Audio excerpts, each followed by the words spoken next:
Assalamualaikum warahmatullahi wabarakatuh.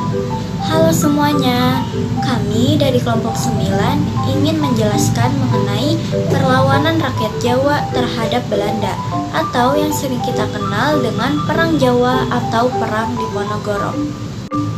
Kelompok kami ini terdiri dari 4 orang, yaitu Latifah Najwa, Muhammad Haryokusuma, Muhammad Raka Abid Azzaki, dan saya sendiri Nawal Inayah Soleha.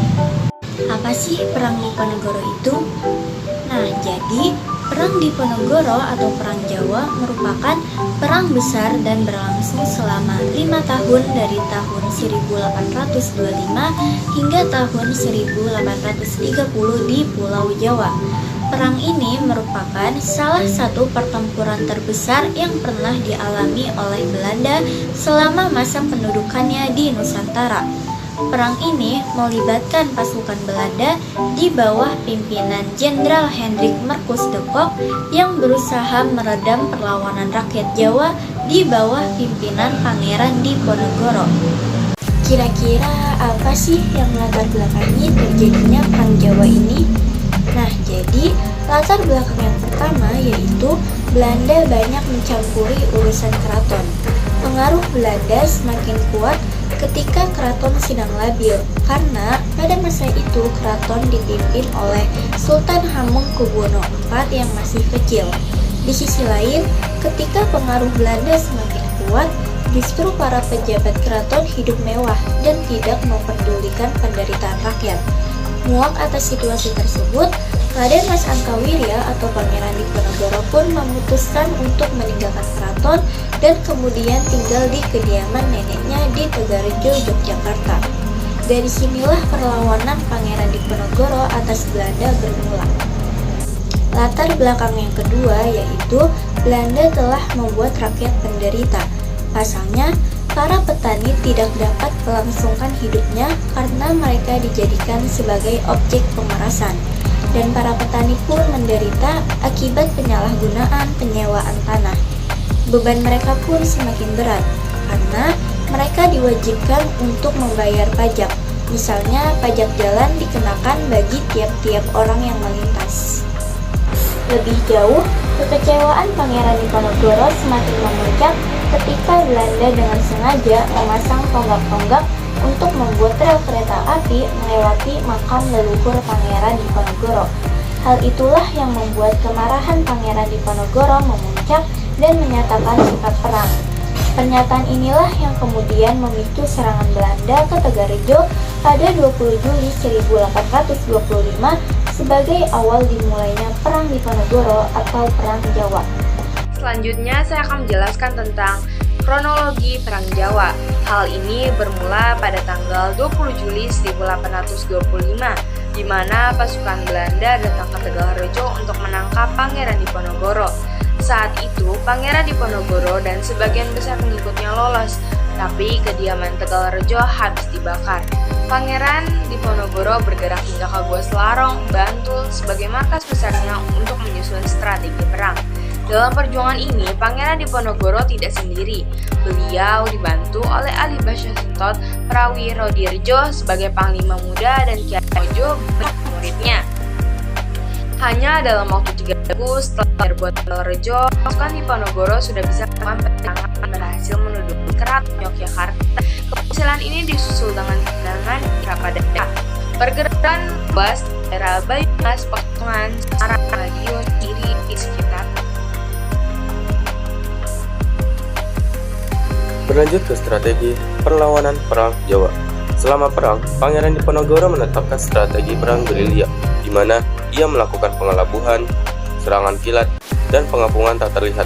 Sedangkan untuk melawan dan mengalahkan pasukan Diponegoro, Belanda yang dipimpin oleh Jenderal Hendrik de Kock menerapkan strategi benteng stelsel, yaitu dengan mendirikan benteng di setiap daerah yang dikuasai. Pada akhirnya, strategi benteng stelsel ini berhasil memecah pasukan lawan sehingga lebih mudah untuk dikalahkan, di mana pada tahun 1829, Kiai Mojo sebagai pemimpin spiritual pemberontakan ditangkap, menyusul kemudian Ali Basyah Prawirodirjo. Pada akhirnya, pada tanggal 28 Maret 1830, Jenderal De Kock berhasil menjepit pasukan Diponegoro di Magelang. Demi membebaskan sisa pasukannya, Pangeran Diponegoro menyatakan bersedia menyerahkan.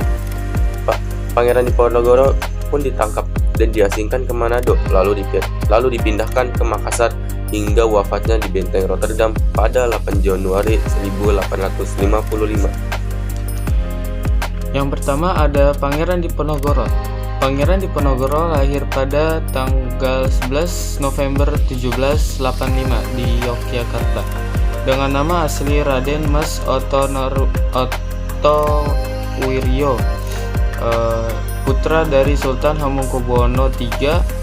Ini menjadi salah satu pahlawan yang cukup dikenal sebagai pemimpin perang Diponegoro. Pangeran Diponegoro memimpin perang untuk mendapatkan keadilan dari sikap penjajah Belanda yang melakukan penindasan, yaitu Belanda menyewakan tanah kepada para petani pribumi secara semena-mena, sedangkan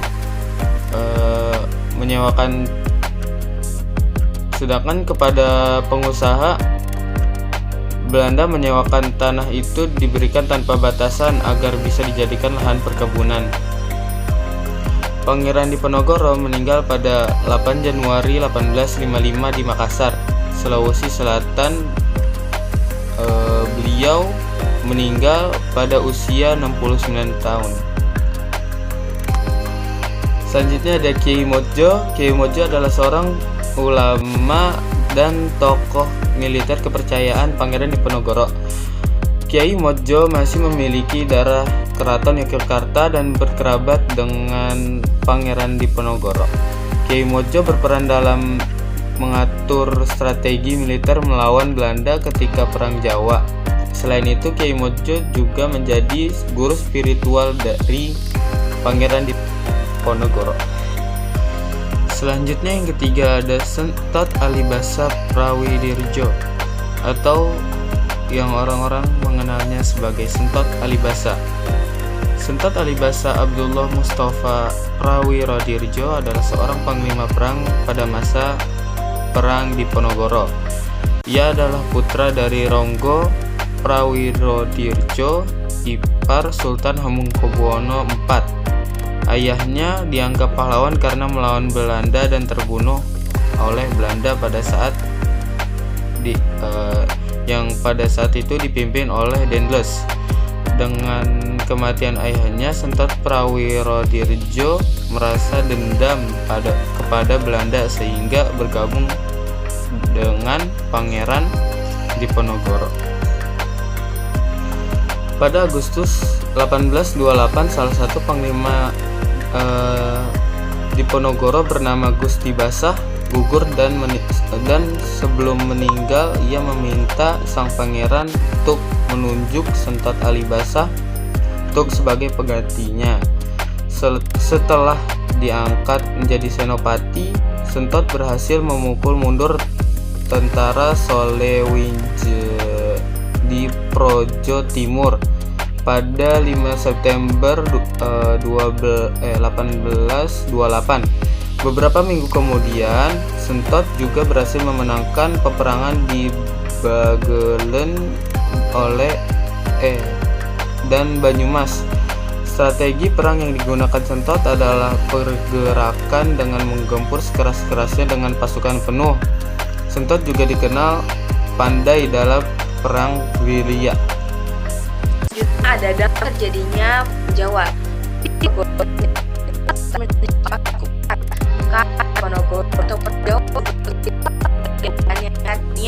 Pada akhir abad ke-18 dan awal abad ke-19.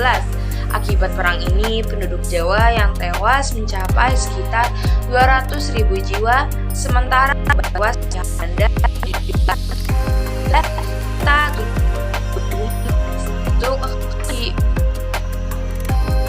Selain itu, kekalahan ekonomi menegaskan penjajahan kolonial Belanda atas Pulau Jawa, sehingga menyebabkan raja dan bupati di Jawa harus tunduk pada pemerintahan lokal. Dan ini kekalahan Diponegoro menegaskan penjajahan. Selain kekalahan, Pangeran menegaskan penguasaan penjajah Belanda sehingga menyebabkan dan Jawa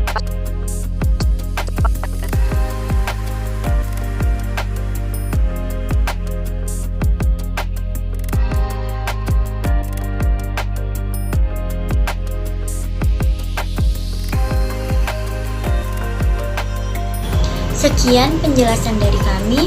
Semoga apa yang kami sampaikan dapat bermanfaat untuk kalian semua.